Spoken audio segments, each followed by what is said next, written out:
Kaixo, ni Garazi naiz, eta egin dudan proiektua 3 urteko umei zuzenduta dago, aurten gela horretan nagoelako, eta hori erabaki dut azkenean egitea. Proiektoren izena naiz da, eta bi kompetentzia lantzen dira. Norbera izaten ikasteko kompetentzia eta elkarri bizitzarako kompetentzia.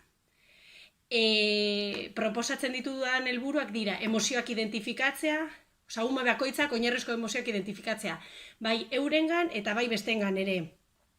Hau da, hori, ikasi behar dutela, izena ipintzen sentitzen duten horri. Gero, 3 helburu daude. Bigarrena izango litzateke higienea edo gorputzaren zaintzaren alde egitea, haiek gorputza zaintzea, eta azkenengo helburua izango litzateke sozializazioan laguntzea, edo sozializazioa erraztea, ez? Ia sozializatzen hasten diren edo ez. Edukiei dagokionez, 2 zatitan banatu ditut. Bueno, beti bezala, eta aurrezkuntzan bezala edo, irakaskuntzan orokorrean, moldagarriak dira, helburuak ere bai, beharren arabera, aldatu daitezke. Baina edukiak 2 aldetan, 2 zatitan banatu ditut, batzuk, 2 gauza nire proposamenaren barruan, ikastute hasieran egingo nituzke, eta gero ja besteak transbertsalagoak dira, ze batzuetan, nik uste dut sekuentziatzerako orduan oso zaila dela data zehatz bat ipintzea edo egun zehatz bat ipintzea. Batzuetan hori egin behar da, gauza batzuk, gelan lantzeko eta ez ahazteko.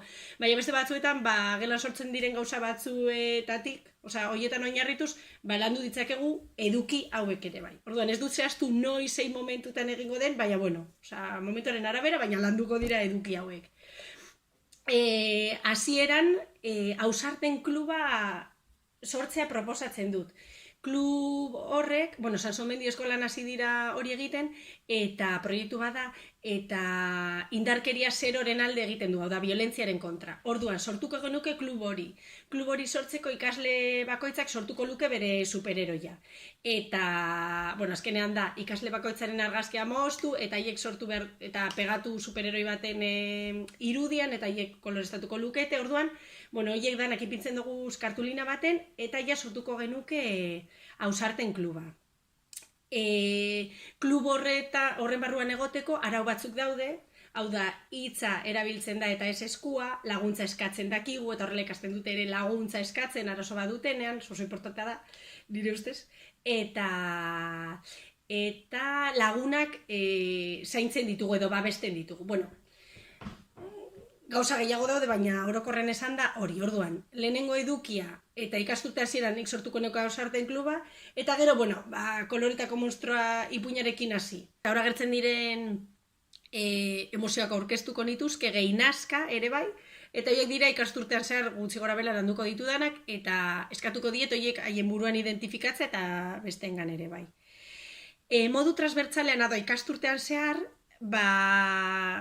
landuko beste eduki bat identitatea da, emozioekin lotuta doa ere bai, eta horretarako ariketak edo baliabideak izango lirateke. Gelako lagunen liburuzka bat sortu, ume bakoitzaren argazkiarekin, eta nik uste modu horretan identitatea garatz edo sortzen doa zela, eta era horretan ere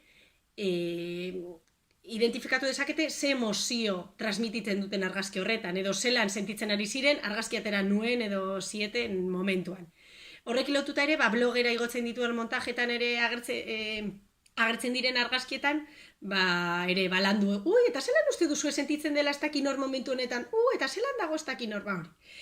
Gero, identitatearen atal horren barruan, naizen elkarteak baliabide batzuk ditugu borrialdean, eta, nik beti erabiltzen dut bat identitatea laguntzeko, eta da, esaldi hauekin lotuta. Eta da, neska gehienek alua dute, baina badaude sakila duten neskak ere, eta mutil gehienek sakila dute, baina badaude alua duten mutilak ere. Orduan, azkenean ikusten dut eskaini behar zaila, zaizkiela aukera desberdinak. Eta gero, azkenengoa atal horretan izango litzateke, gelako material guztietan, ipuinetan, kantetan, eta referente desberdinak eskaini. Neska mutil referente desberdinak. Gero, beste eduki bat izango litzateke sozializazioa. Hori ere modu transbertsalean landuko nuke, eta azkenean bueno, derrigorrez musurik ez ipuina erabiliko nuke oinarri bezala, eta horrek batera, bueno, ikasi beharko lukete ezetz esaten, guk ni irakasle bezala ere ezetz hori errespetatzen, eta haiek ere besteengan, besteek ezetz esaten dutenen, errespetatu. Horrekin, horreri laguntzeko ere, esaldi batzuk landuko nituzke. Ez jo, lagunak zaindu, utzipakean daulakoak eskaini haiei, horiek erabiltzeko. Eta, gelan sortzen diren arazoen aurrean, eskatuko nik edo haien emozio, momentu horretan, ia ze emozio sentitzen ari diren haiek, implikatutako guztiek ez, bakoitzak ze emozio duen, zelan uste dute sentitzen dela beste pertsona hori, eta gero, konponbide bat lortzerak orduan, musuekin ez nuke konponduko, musurik ez, eta, danon artean saituko ginateke konponbideren bat lortzen, bilatzen edo hori. Higienari dagokionez, bazkenean ariketak edo izango lirateke eskua garbitzea jantokian aurretik, mukia garbitzen ikastea, agina garbitza ere jantokitik datozenean, bueltan, txandaka, eta gero komunera doazenean, eta atxiz egiten dutenean, jenkabuz garbitzea.